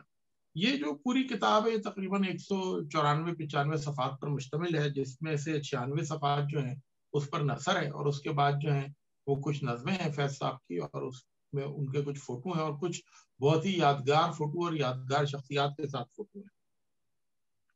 تو انہوں نے جو اس کے مختلف باب رکھے. پہلا باب انہوں نے لکھا کہ جی یہ جو ہے یہ ایک تصور ہے, پھر ایک تعارف ہے, پھر تیسرا باب انہوں نے لکھا کہ وہ مناظر ہے, چوتھا داغستان ہے, اور 5واں مکالمے ہے. اچھا, اس میں سے صرف جو داغستان کا جو سفر نامہ ہے وہ انہوں نے جب گئے تو اسی وقت لکھ لیا تھا. باقی جو سفر نامے تھے یا باقی جو احوال تھا وہ انہوں نے بعد میں ٹکڑوں میں 70 سے 75 کے درمیان لکھا, اور پھر جو ہے وہ کہا کہ اگر ہم اس میں انتظار مزید کروں گا اس کو یادداشتوں کو کھنگالنے کی, تو پھر اور میں بھولتا جاؤں گا. تو انہوں نے اس کو چھپوا دیا, اور انہوں نے لکھا ہے کہ 1958 میں میں نے سوویت یونین کو پہلی دفعہ دیکھا, 17 سال بعد قلم بند کیا. یہ ایک تماشائی دوست کی پراگندہ یادیں ہیں, اس کے لکھنے میں محنت کا دخل کم ہے اور محبت کا زیادہ ہے. اچھا, جب انہوں نے پہلا باب شروع کیا تو انہوں نے پہلی جنگ عظیم کے اختتام سے شروع کیا کہ یہ ایک اسٹوڈنٹ تھے اور ان کے بچپن کی یاد کہ جی جو ہے وہ جنگ عظیم ختم ہو گئی اور لینن نے جو ہے وہ مزدوروں کا راج کر دیا. راج جو ہے وہ لینن نے, اور مزدوروں کا راج آ گیا وہاں پر روس. پھر کہتے ہیں کہ آگے بڑھے اور میں نے روسی ادب کا مطالعہ شروع کیا. پھر آہستہ آہستہ جو ہے وہ انقلاب کی طرف ان کی سوچ جانے لگی. انہوں نے یہ لکھا ہے کہ بھگت سنگھ کی تحریک کے زمانے میں بھی ان کے جو دوست تھے خواجہ خورشید انور, ان کے کمرے ان کا جو کمرہ تھا وہ خفیہ لٹریچر کی تقسیم کا اڈا تھا. یہ وہی خواجہ خورشید انور ہیں جو کہ بعد میں مشہور موسیقار بنے. اچھا, 1935 میں فیض صاحب نے لکھا خود کہ میں نے پہلی دفعہ کمیونسٹ مینیفیسٹو پڑھا ہے, اور اس کے بعد ان کے اوپر ایک نئی دنیا جو تھی وہ آشکار ہوئی. بہرحال وہ اپنے جو تھا ذہنی مراحل طے کرتے رہے. 1949 میں لاہور میں ترقی پسند مصنفین کی جو کانفرنس ہوئی اس میں روسی ادیبوں سے پہلی دفعہ ان کا وہاں پر ذاتی طور پر تعارف ہوا. پھر 1956 میں دہلی میں جو تھا وہ عیسائی ادیبوں کی کانفرنس ہوئی, وہاں پر کچھ روسی کچھ ادیبوں سے یہ ملے, تو اس طرح ان کی شناسائی جو تھی وہ بڑھتی گئی. لیکن بڑا جو ٹرن آیا وہ 1958 میں تاشقند میں ایشیائی ادیبوں کی ایک کانفرنس تھی, اور اس میں پاکستان سے حفیظ جالندری صاحب اور فیض صاحب شریک تھے, اور ازبکستان کے شرف رشیدوف صاحب جو تھے انہوں نے صدارت کی. دلچسپی کی بات یہ ہے کہ شرف رشیدوف صاحب جو تھے وہ خود وزیر اعظم تھے. انہوں نے جو ہے وہ 58 کا تاشقند دکھایا, اس کا جو ہے وہ جو اس کے وسطی شہر جو تھا مرکز وہ بتایا کہ بالکل پرانا جو وسطی ایشیا ہے اس کے جیسے گھر ہیں پرانے ہیں, اور ان کا جو ہے وہ طرز تعمیر ایسا ہے. وہ ساری تفصیلات انہوں نے لکھی. 1967 میں جو تھا وہ زلزلہ آیا اور تاشقند جو تھا وہ تباہ ہو گیا, اور اس کے بہت سارے حصے جو تھا وہ اثر نو تعمیر ہوئے. تو اب جو ہم تاشقند جاتے ہیں اور ہم جدید جو تاشقند دیکھتے ہیں وہ 1967 کے زلزلے کے بعد آئے. اچھا, اس کے علاوہ فیض صاحب جو تھے وہ سمرقند اور بخارا اور دوشنبہ اور ماسکو بھی گئے. جب دوشنبہ سے ماسکو جا رہے تھے تو راستے میں ان کا جہاز خراب ہو گیا اور ان کو باکو میں جو تھا وہ اوور نائٹ اسٹے کرنا پڑا. اور جو انہوں نے دلچسپ بات لکھی ہے وہ یہ ہے کہ باکو کے صدر نے ایئرپورٹ پہ آ کے ان کا استقبال کیا، اور بعد میں پتہ چلا کہ وہ صدر صاحب جو تھے وہ خود بھی ایک مشہور ادیب تھے. تو وہاں ازبکستان میں شرف رشیدوف صاحب، اور یہاں پر یہ جو باکو کے جو صدر تھے یہ بھی ادیب تھے، اور بعد میں جب یہ داغستان گئے تو رسول حمزہ صاحب جو تھے وہ بھی وہاں پر جو تھا وہ ایڈمنسٹریشن میں تھے. اچھا، ان کی جو ماسکو کی یادیں ہیں وہ بڑی دلچسپ ہیں. مثلاً لوگوں کو سن کے حیرت ہوگی کہ 1958 سے لے کر اور 1975 تک کہیں بھی نہیں آتا تھا، اور نہ ہی کوئی نیون سائنس ہے. تو اس وقت سوویت یونین مراد ہوتا ہے. سوویت یونین میں پورے میں کوئی ایک بھی نائٹ کلب نہیں تھا، اور ان کا جو خاندانی نظام تھا وہ انٹیکٹ تھا. وہ جو تھا وہ بزرگ ان کے ساتھ رہتے تھے. اور یہ ہمارے قاری کے لیے بہت ایک حیران کن بات ان کو کہ یہ ایک تصور پیدا کیا جاتا ہے کہ وہاں پر جو تھا وہ بہت زیادہ عیاشی تھی.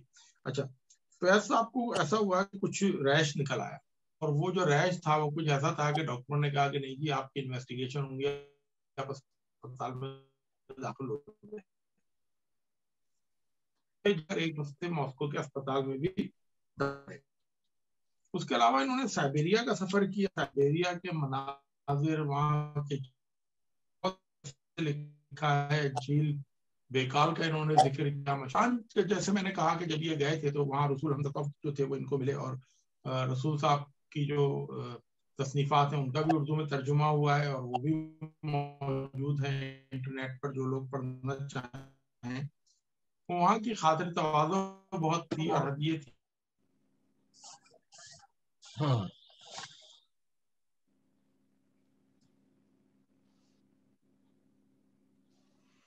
طاہر بھائی کا کچھ رابطہ خراب ہو گیا ہے.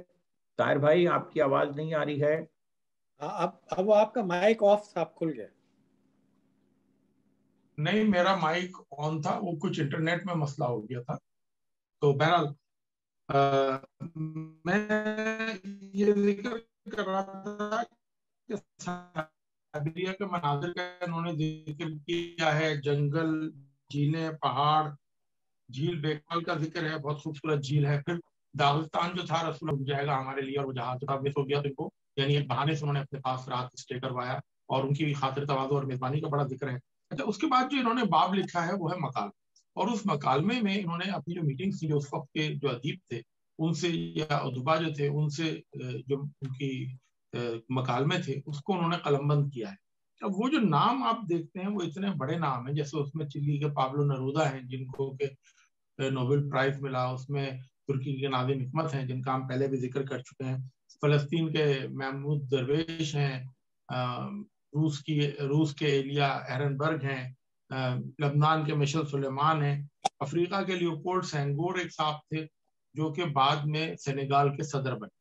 تو یہ ایک ہمیں جو ہے ایک قسم کا اس میں ایک یہ تصور بھی ملتا ہے کہ اس زمانے میں پڑھے لکھے لوگ جو تھے وہ بہرحال کسی نہ کسی صورت میں اقتدار میں آ جاتے تھے. فرانس کے سارتر صاحب جو تھے جان پال، وہ ان سے ملاقات ہوئی، ان کا بھی انہوں نے ذکر کیا.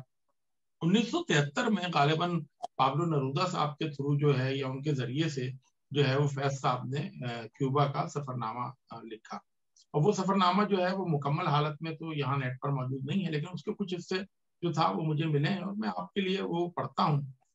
ایک تو سب بڑی انٹرسٹنگ بات ہے کہ جو گوریلا وار کی جو ٹریننگ فیڈرل کاسٹرو صاحب نے لی تھی وہ ایک کرنل البرٹو صاحب تھے، اور فیض صاحب جو تھے وہ ایک شام ہوانا کے مضافات میں دلچسپ سپہر ان صاحب کے ساتھ انہوں نے گزاری.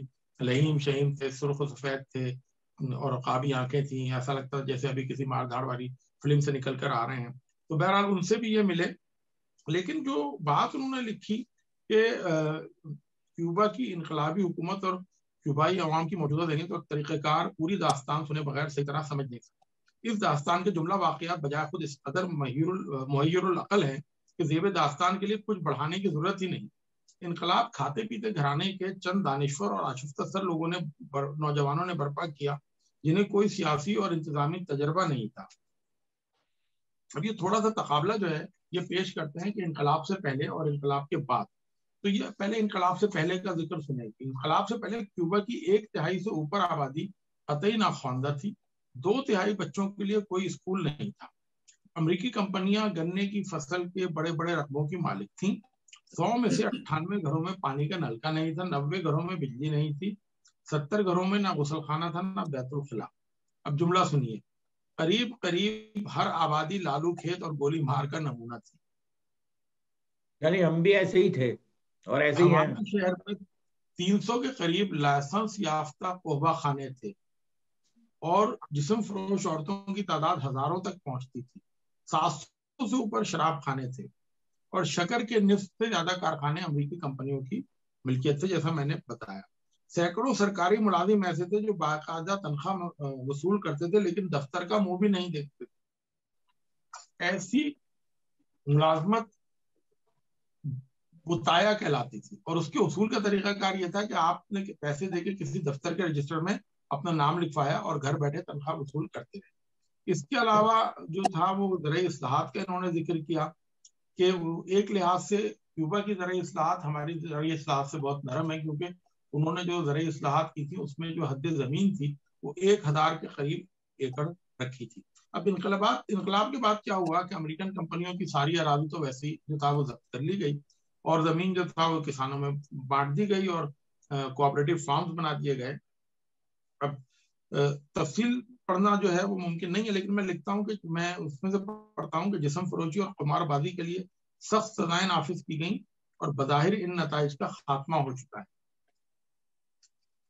کاسترو کی حکومت نے غالباً سب سے زیادہ توجہ اور سب سے زیادہ سرمایہ عوام کو تعلیمی سہولتیں بہم پہنچانے پر صرف کیا ہے. اس سلسلے میں یہ بات مجھے اچھی لگی کہ جہاں جہاں انقلابی تحریک میں لہو بہا ہے وہاں مقبرے اور مینار کھڑے کرنے کے بجائے یادگار کے طور پر بچوں کے اسکول قائم کیے گئے ہیں اور سب سے عظیم الشان اسکول پہاڑوں کے دامن میں آج کل زیر تعمیر ہے جس میں تکمیل کے بعد 20,000 بچے تعلیم پا سکیں گے. اس کے علاوہ چھٹی جو ہے تعلیم پوری فری ہے یونیورسٹی تک. اس کے علاوہ 6ٹھی جماعت کے بعد طالب علموں کو اوپر کے خرچے کے لیے بہت سے وظائف دیے جاتے ہیں اور یونیورسٹی کے طلبہ $20 سے لے کر $27 مہینے تک وظیفہ پاتے ہیں. یہ 1973 کی بات ہے. تو میں نے اس کو پڑھا اور میں اس میں 1-2 جملے خود کہنا چاہتا ہوں. یہ فیض صاحب نے نہیں لکھا, یہ میں پڑھ رہا ہوں کہ اگر آپ کا خیال ہے کہ آپ کے معاشرے کو انقلاب کی ضرورت ہے تو اس سفر نامے کو ضرور پڑھیں, اور اگر آپ کا خیال ہے کہ آپ کے معاشرے کو انقلاب کی ضرورت نہیں ہے تو اس کتاب کو ضرور ضرور ضرور پڑھیں. ایک بات یہ کہوں گا کہ فیض صاحب نے جو مکالمہ لکھا تھا تو اس میں جہاں یہ کتاب ان کی ماؤ سال آشنائی ختم ہوتی ہے وہ مکالمہ ہے چنگیز عظمتوف صاحب کے ساتھ, اور چنگیز عظمتوف صاحب سے یہ جو ہے یہ بحث یا مکالمہ دونوں کا دانشوروں کا ہو رہا ہے کہ ادیب کو کیسے لکھنا چاہیے. تو عظمتوف صاحب کہتے ہیں کہ مجھے اس سے تو اتفاق ہے کہ زندگی کو منوعن یا حقیقت کو صداقت سے اور صحیح طرح پیش کرنا چاہیے, لیکن کس پیرائے میں, کس صورت میں یا کس انداز میں, اس کا فیصلہ ادیب کے اختیار میں ہونا چاہیے. وہ فوٹوگرافر نہیں ہے, وہ مصور ہے. میں یہ کہوں گا کہ جہاں تک سفرناموں کا تعلق ہے تو فیض صاحب فوٹوگرافر بھی تھے اور فیض صاحب مصور بھی تھے. انہوں نے پہلے ایک فوٹو کھینچا ہے جو کہ حقیقت تھی اور اس میں پھر اپنے نظریے اپنے خیالات کا ایک ایسا حسین رنگ بھرا ہے جو کہ پڑھنے والے کو جو ہے وہ ان وادیوں میں لے جاتا ہے جہاں پر ایک خالی معاشرہ قائم ہے. تو میں پھر یہ کہوں گا کہ ان کتابوں کو ضرور پڑھیے, دیکھیے کہ دنیا میں پچھلے 60-70 سال میں جو انقلابات آئے ہیں وہ کس طرح آئے ہیں اور اس کے نتیجے میں کیا کیا ہوا ہے اور اس کے لوگوں کی زندگیوں پر کیا اثرات آئے ہیں. بہت شکریہ مہتاب صاحب, بہت شکریہ تجلی نقوی صاحب. Back to you. جی شکریہ طاہر بھائی. فیض احمد فیض کے سفر نامے اور سفر شرط کے ہمارے سیگمنٹ کے ساتھ ہمیں معلومات دے رہے تھے. کیوبا کا انقلاب پہ چھوٹی سی کتاب ہے, کوئی بہت بڑی کتاب نہیں ہے کہ کوئی آدمی سوچے کہ یہ پڑھنے میں دشواری ہوگی. میرے خیال میں اگر کوئی دلچسپی لے تو وہ ایک نشست میں پوری کتاب پڑھی جا سکتی ہے. ہم نے اپنے زمانے طالب علم میں پڑھی تھی. بہت انسپریشن ہے اس میں, معاشرے کے حوالے سے, انقلاب تبدیلی کے حوالے سے, فکر کے حوالے سے, سماج کے حوالے سے, استحصال کے حوالے سے, تبدیلی کے حوالے سے جس کو کہا جائے. کہ کس طریقے سے جو ہے سماج راتوں رات بدل گئے اور کس طرح لوگوں نے جو ہے وہ سماج کو بدلا. اس میں لکھا ہے کہ کاسترو سب سے پہلے اس کیس کو جنرل بتیستا کے خلاف سپریم کورٹ میں لے کے گیا. وہ ایک وکیل تھا. جب وہ ہار گیا کیس تو اس نے اس کیس کی کاپی پھاڑ کر سپریم کورٹ پھینک دی اور کہا کہ اب جو ہے وہ انصاف یہاں سے نہیں ملے گا, اور پھر اس نے اپنی سیاسی جدوجہد شروع کی. بہرحال ہم صرف فیض کے دکھائے ہوئے خوابوں میں جی رہے ہیں, اور نہ جانے کتنے لوگ ہماری طرح خواب دیکھتے دیکھتے گزر گئے. فیض کی نے ایک فلم بنی پاکستان میں, اس کا نام تھا فرنگی. اس میں جناب نسیم بیگم نے فیض کا یہ فیض کی غزل جو ہے وہ گائی, جو اداکارہ شمیم آرا پہ فلمائی گئی تھی. ہم جو تاریک راہوں میں مارے گئے تیرے ہونٹوں کے پھولوں کی چاہت میں ہم. یہ ایک طویل نظم ہے. بہرحال پھر کسی موقع پر نظم شیئر کریں گے. ابھی ہم پروگرام کو آگے بڑھاتے ہیں. اور یہاں جس کا طاہر بھائی نے ذکر کیا کہ فیض کی صدارت میں میرے خیال میں وہ مشاعرہ ہوا تھا جس میں گوپی چند نارنگ جو ہے اس کی صدارت کر رہے تھے. فیض مہمان خصوصی تھے, یا فیض مہمان خصوصی سے بی بی سی کے زیر تمام وہ مشاعرہ تھا برمنگھم میں. اور جو ہے یہاں برمنگھم میں فیض کی اور نشستیں بھی ہوئیں اسی زمانے میں. تو اس نشست میں جو ہیں وہ ہمارے ساتھ شریک ہیں جو کہ ہمارے دوست جناب عباس ملک صاحب, جو فیض سے ملاقاتوں کا اور فیض کا برمنگھم میں نشستوں کا احوال جو انہوں نے دیکھا وہ ہم سے شیئر کریں گے. جناب عباس ملک صاحب. جی جناب, السلام علیکم. وعلیکم السلام. میں وہ خوش نصیب آدمی ہوں جس نے یہ سارا پروگرام ابھی تک دیکھا ہے, اور یعنی جتنے مجھ سے پہلے لوگ آئے ہیں میں نے انہیں بڑے غور سے اور بڑے اشتیاق سے سنا ہے. اور کیونکہ بہت خوبصورت اور بڑی معیاری اور بڑی اچھی باتیں فیض صاحب پر ہمارے ساتھیوں نے کی ہیں, اور میرا بہت ہی دل خوش ہوا ہے. آپ نے کہیں میرا خیال ہے واٹس ایپ میں شاید یہ لکھا گیا کہ فیض صاحب کے ساتھ ملاقات, تو سچ بات یہ کہ مجھے فیض صاحب کو دیکھنے کا اتفاق تو ہوا ہے. فیض صاحب سے دست اپنا ہاتھ ملانے کا بھی اتفاق ہوا ہے, اور 3 یا 4 مرتبہ بہت قریب سے انہیں دیکھنے کا اتفاق ہوا ہے. لیکن میں یہی کہہ رہے ہیں کہ آپ کی ملاقات تو رہی ہے نا. جی ہاں, جی ہاں, اس کو اگر آپ ملاقات کہیں تو میرے لیے تو بڑے اعزاز کی بات ہے. تو جی ہاں, تو یہ یادداشتوں میں تو آئے گا نا آپ کی. جی ہاں, جی ہاں, میں یہ سوچتا ہوں کہ میں تو شاید ان لاکھوں یا کروڑوں لوگوں میں سے شاید ایک ہوں جو فیض صاحب سے بے پناہ محبت کرنے والے اور فیض صاحب کے بڑے عقیدت مندوں میں جس طرح لوگ دعویٰ کرتے ہیں. اور سچی بات یہ ہے کہ آپ کے علاقے کے بھی تو ہیں. جی ہاں, جی, ہمارے ہم شہر بھی ہیں. ہم شہر ہیں. ابھی میں جب پچھلے دنوں سیالکوٹ میں تھا تو اتفاق سے میں اس مسجد کے قریب سے گزرا جہاں وہ زیر تعلیم رہے تھے. تو میں جن سے ذکر کر رہا تھا وہ کہہ رہے تھے کہ آپ نے زیادہ تر تو کبھی عام طور پر تو مساجد کا ذکر نہیں کیا. میں نے کہا میں اس لیے ذکر کر رہا ہوں کہ یہاں فیض صاحب مولانا محمد ابراہیم جو سیالکوٹ کے رہنے والے تھے, ابراہیم سیالکوٹی, اپنے دور کے بڑے مشہور اہل حدیث مولوی تھے. تو ان کے ساتھ انہوں نے ان کے مسجد میں حفظ قرآن شروع کیا فیض صاحب نے, اور 2 سپارے حفظ کیے تھے انہوں نے. جی ہاں, جی ہاں, فیض صاحب بتاتے تھے کہ وہ ان دنوں پھر حالات کچھ اس قسم کے ہوئے. خیر, تو میں فیض صاحب پر کوئی زیادہ دستاویزی علمی اور کتابی باتیں تو زیادہ شاید نہ کر سکوں, کیونکہ بڑی خوبصورت باتیں جو ہیں وہ ہمارے احباب نے کی ہیں. خاص طور پہ جو سب سے پہلے ہمارے ساتھی تھے انہوں نے بہت ہی اچھی, اور ان کے بعد بھی سب احباب نے بڑی اچھی اور بڑی خوبصورت باتیں, یادگار باتیں کی ہیں. میں سمجھتا ہوں اس لحاظ سے بڑا اچھا. میں آپ کو یہ بتاؤں کہ 1984 میں پاکستان سے جب واپس پہنچا سعودی عربیہ, میں ان دنوں وہاں کام کرتا تھا. تو تیسرے یا چوتھے روز کے بعد اطلاع ملی کہ فیض احمد فیض صاحب کا انتقال ہو گیا.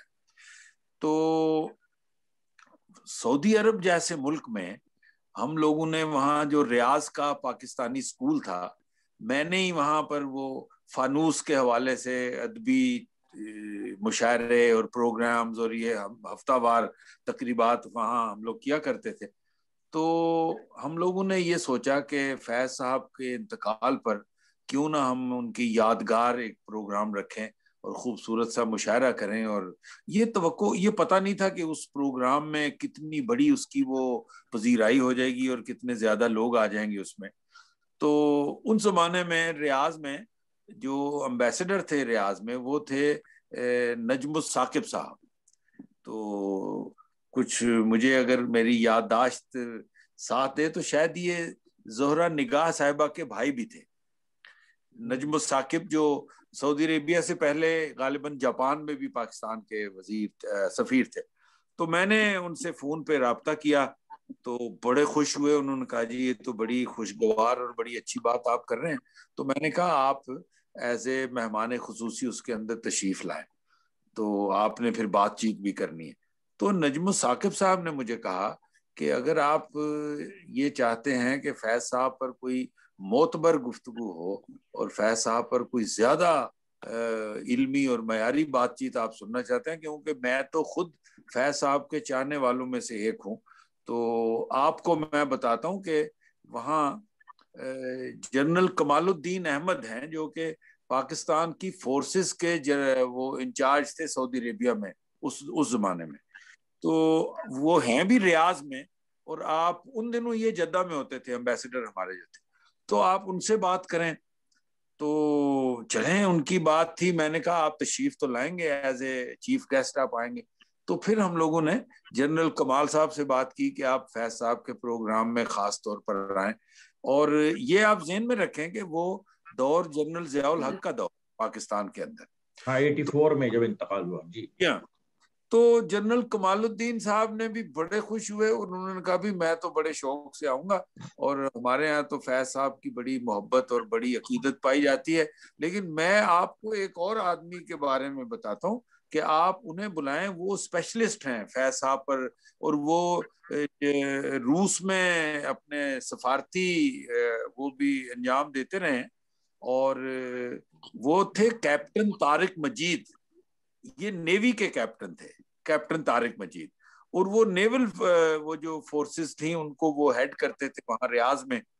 تو جب میں نے ان سے رابطہ کیا تو وہ بھی بڑے خوش ہوئے, اور انہوں نے کہا جی میں تو بہت خوش ہوں, اور اگر جنرل کمال صاحب نے آپ سے یہ بات کی ہے اور نجم الثاقب صاحب نے کی ہے تو میں بھی آؤں گا اور میں پڑھوں گا فیض صاحب کے اوپر کچھ بات کروں گا.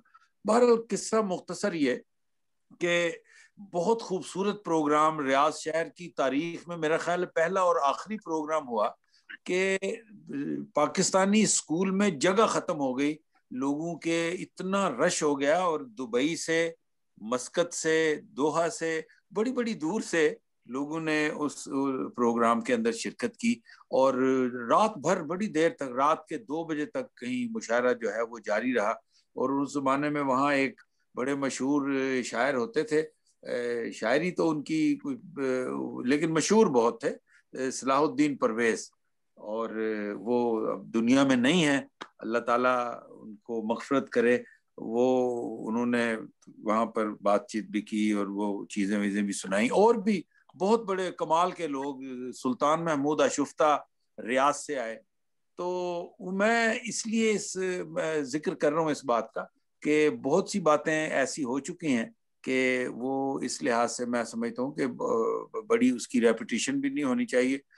فیض صاحب کی جو ذات تھی وہ ایک ایسی شخصیت تھے کہ اپنی نوعیت کے اور اپنے انداز کے, میں سمجھتا ہوں کہ تاریخ میں بہت ہی کم ایسے لوگ ہوں گے جن نے بے شمار پہلوؤں سے لوگ جو ہیں وہ عقیدت اور محبت کی نظر سے دیکھتے تھے.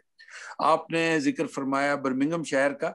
میں جس زمانے میں ان کا آخری مشاعرہ ہوا ہے اس زمانے میں برمنگھم میں نہیں تھا, لیکن اس کے کچھ عرصے کے بعد جب میں برمنگھم میں آیا ہوں 89 میں, 88 کے اینڈ میں, تو یہ ساری باتیں تر و تازہ تھیں اس وقت. اور برمنگھم کی ایک تنظیم تھی انجمن ترقی اردو, جس میں ہمارے بڑے اچھے اپنے دور کے اردو دان اور اردو نواز لوگ تھے اور اہل زبان بھی تھے، دوسرے بہت سے لوگ تھے مختلف علاقوں کے. تو انجمن ترقی اردو ایک بڑی خوبصورت اور بڑی معیاری تنظیم سمجھی جاتی تھی. ان میں ڈاکٹر سعید اختر درانی جن کا انتقال ہو چکا ہے وہ برمنگھم یونیورسٹی میں تھے، اور صفی حسن صاحب تھے جو اب بھی لندن میں ہیں، اللہ تعالیٰ انہیں صحت اور تندرستی عطا فرمائے. ڈاکٹر صفی حسن صاحب. عطا جلندری صاحب جو تھے وہ انتقال آ چکے ہوئے ہیں. سرمد بخاری ان کے بھائی تھے، وہ نہیں. پھر اپنے جو تھے عظمت اللہ صاحب، عظمت اللہ بیگ وہ تھے. ڈاکٹر تصدیق حسنی غالباً کہیں اولٹن میں یا سولی ہل میں ابھی تک ہیں، اللہ تعالیٰ انہیں صحت اور تندرستی دے. اور یہ بڑا خوبصورت ایک پلیٹ فارم تھا، اور ان کی اکثر زیادہ تقریبات جو تھیں وہ برمنگھم یونیورسٹی میں ہوا کرتی تھی.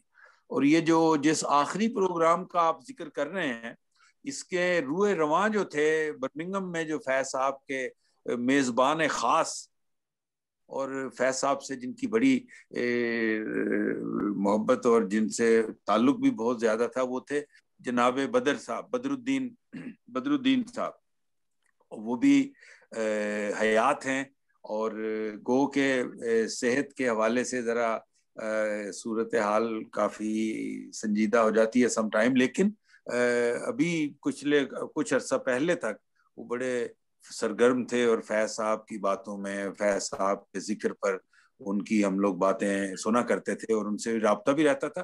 اب بھی میرا خیال ہے ان کا ریکارڈڈ پروگرام جو ہے وہ شاید ہمارے پروگرام میں آ جائے گا، اور ہمیں مل جائے گا، اس کو سم اپ کر سکتے ہیں، اس کو بھی ہم لوگ ملائیں گے.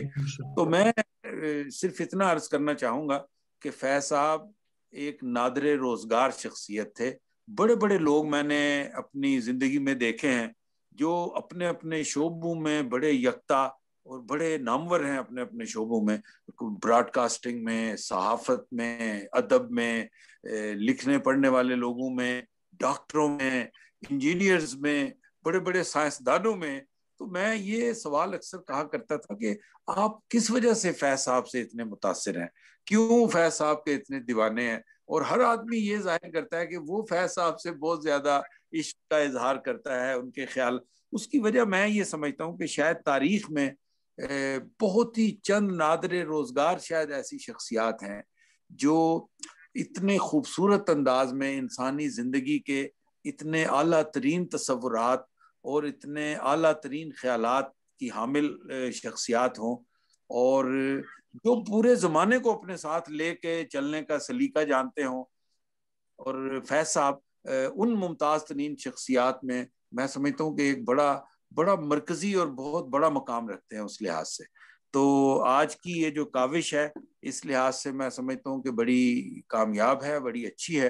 اور دوسری میں چھوٹی سی بات کہ جب فیض صاحب کی عادت کا یہ حصہ تھا کہ میں نے اگر ایک بات کہہ دی کہ فیض صاحب میں فلاں جگہ وعدہ کر رہا ہوں کہ میں فیض صاحب کو لے کے آؤں گا، تو آپ نے چلنا ہے اور وہاں پروگرام میں جانا ہے. یہ میں دوسرے لوگوں کے حوالے سے بات کر رہا ہوں، میرا ذاتی تجربہ یہ نہیں ہے، لیکن برمنگھم ہی میں اس طرح ہوتا ہے کہ انہیں کہا گیا کہ فلاں جگہ چلنا ہے، تو انہوں نے کہا بھی میں تو اس لیے وہاں جاؤں گا کیونکہ میں وعدہ کر چکا ہوں. تو یہاں ایک بہت بڑے مشہور اردو کے ادیب تھے محمود ہاشمی صاحب. تو بڑی محفل میں رونق لگتی تھی، اور خاص طور پر ایک بڑا خوبصورت عالمانہ ان کا انداز، اور اساتذہ کے بڑے خوبصورت اشعار اور بڑے برمحل وہ پیش کرتے. بات چیت میں ان کا ایک بڑا علمی اور ایک نشہ آور سی گفتگو ہوتی ان کی. فیض صاحب ان کے بڑے دیوانے تھے. اچھا وہ ہوا یہ کہ پتہ نہیں کس وجہ سے محمود ہاشمی صاحب کسی وجہ سے کیا وجہ ہوئی کہ کسی اور کی کسی مسئلے میں یا کس وجہ سے تھوڑے سے ناراض. تو فیض صاحب نے ایک دفعہ پوچھا بھائی وہ ہاشمی صاحب تشریف نہیں لائے، میں پچھلی دفعہ بھی نہیں ملا ان سے، پھر نہیں آئے. پھر انہوں نے کہا کہ بھائی محمود ہاشمی صاحب، تو کسی نے کہا کہ شاید ایسا لگتا ہے کہ کسی بات پر انہوں نے شاید کسی چیز کو برا منایا ہے یا کوئی ایسی بات ہے. تو فیض صاحب نے، جو صاحب وہاں کھڑے تھے، انہوں نے کہا بھائی آپ کے پاس کار ہے؟ جو اہل خانہ ہے ان کو بھی نہیں بتایا. تو انہوں نے کہا ہاں گاڑی ہے. تو آپ کو ہاشمی صاحب کے گھر کا پتہ ہے؟ تو انہوں نے کہا جی بالکل پتہ ہے. تو وہ ہب مور روڈ پر ان دنوں رہتے تھے, ان کا گھر وہاں تھا ہب مور روڈ اسمال ہیتھ میں. تو فیض صاحب گاڑی میں بیٹھے اور جا کے تو محمود ہاشمی صاحب کے گھر کی بیل بجا دی. اب ہاشمی صاحب جب اوپر سے اترے تو نیچے دیکھا کہ فیض احمد فیض کھڑے ہیں. تو وہ تو بڑے حیران, اور وہ بڑے کہیں جی فیض صاحب آپ نے یہ کیا کیا ہے, مجھے اطلاع بھی نہیں کی آپ نے. انہوں نے کہا بھی ہمیں کسی نے بتایا تھا کہ آپ غالباً ناراض ہیں یا خوش نہیں ہیں, تو میں تو آپ کو لینے آئے ہوں, آپ گاڑی میں بیٹھیں اور چلیں وہاں بدر بھائی کے یہاں چلتے ہیں. تو فیض صاحب کی جو شخصیت ہے اس کے اتنے رنگ ہیں, اتنے پہلو ہیں اور اتنے موضوعات ہیں فیض صاحب کے لیے کہ میں سمجھتا ہوں کہ جتنے مرضی ہم پروگرام کر لیں ہمیں اس میں پھر ایسا محسوس ہوگا کہ کوئی کمی رہ گئی ہے یا کوئی چیزیں ہمیں ابھی بہت سی جو ہیں وہ ابھی کرنی ہیں. تو اس لحاظ سے میں یہ سمجھتا ہوں کہ فیض صاحب کا جو آج کی جو یہ جو زوم نشست ہے اس لحاظ سے بڑی خوبصورت ہے, اور اسے ہمیں سم اپ کرنے میں اور آگے بڑھانے میں انشاءاللہ بڑی مدد ملے گی. اور میں اپنے ساتھیوں کا, تمام حضرات کا بہت مشکور ہوں کہ بڑا معیاری اور بڑا خوبصورت ایک دستاویزی پروگرام جو ہے وہ ہمارے لیے بن گیا ہے, جو ہم پتہ نہیں ہوں گے یا نہیں ہوں گے, لیکن یہ پروگرام جو ہے یہ ہمیشہ محفوظ رہے گا. میں بہت زیادہ شکریہ کے ساتھ اور بڑی بندہ نوازی کے ساتھ آپ سے اجازت چاہتا ہوں. آپ کا بہت بہت شکریہ. چلیں جی, یہ ہمارے ساتھ شریک تھے جناب عباس ملک صاحب, جو فیض کی برمنگم میں کچھ لوگوں سے ملاقات, اور انہوں نے خود فیض سے ملاقات بھی کی ہوئی ہے, دیکھا ہوا ہے. یہ بھی بہت شرف کی بات ہے, ہم نے تو دیکھا نہیں فیض احمد فیض کو بہرحال, لیکن فیض احمد فیض کا ایک جنون تھا, جیسے کہ مبشر بھائی نے کہا تھا, مجاز, مصطفیٰ زیدی اور ساحل الدیانوی, فیض احمد فیض, احمد فراز, اس زمانے میں یہی ہمارے آئیڈیل تھے. فیض ان میں یقیناً سب سے اوپر تھے.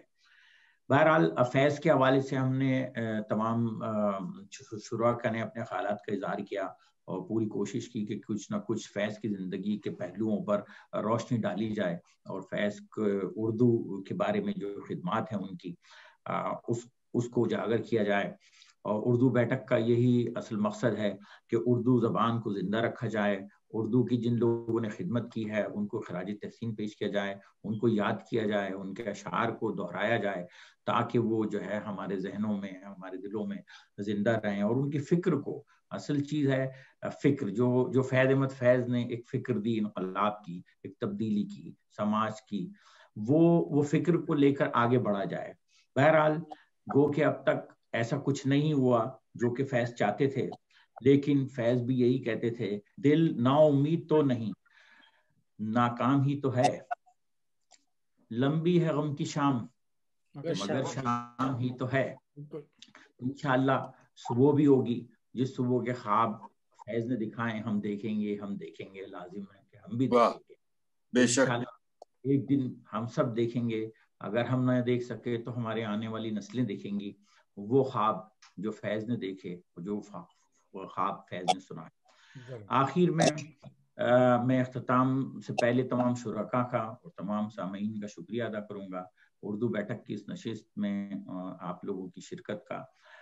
اور جب میں میڈیکل کالج میں, میرے خیال میں سیکنڈ ایئر میں تھا یا فرسٹ ایئر میں تھا, جب خبر ملی کہ فیض کا انتقال ہو گیا, اس وقت بے ساختہ کچھ شعر ہوئے, کچھ مصرے ہوئے, اور اس وقت ایک جنون تھا کہ نہیں, فیض بڑا شاعر ہے تو فیض کے لیے صرف قطع نہیں کہنا بلکہ قطع تاریخ کہنا ہے تاکہ یاد رکھا جائے. اس وقت میں نے قطع تاریخ کہا تھا فیض کے لیے کہ مل نہیں سکتا ہمیں جس کا اب نیم البدل, مل نہیں سکتا ہمیں جس کا اب نیم البدل, ساتھ ڈوبا ہے تیرے فیض وہ ماہ غزل.